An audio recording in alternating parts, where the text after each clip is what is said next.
Hi guys, I'm Philip. Today I'm going to talk about optimize parameter Honeycomb panel.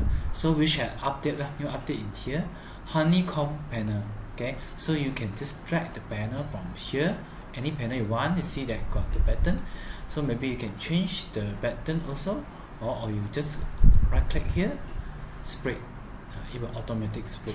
So if you want to change the size, you also can click on it, change the size. Okay.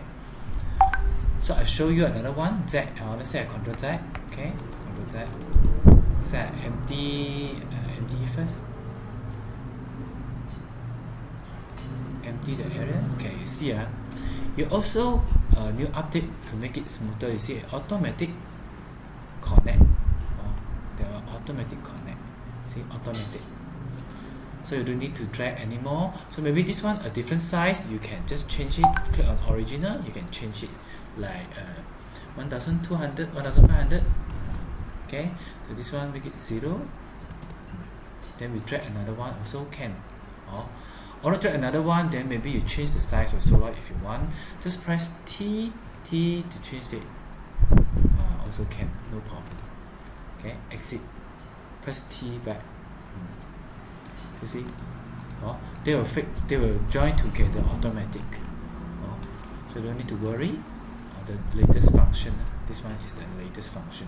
You can also just right click, spread it. You see, all will change.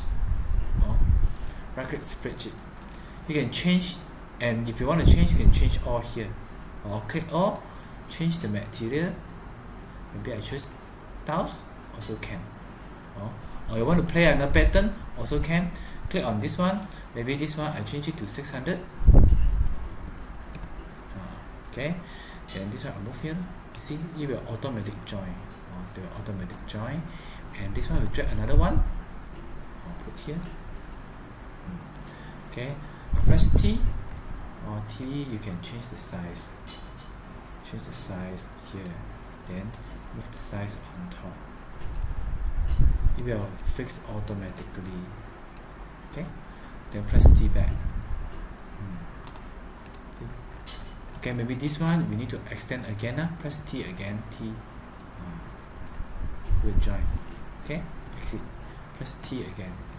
Become move back.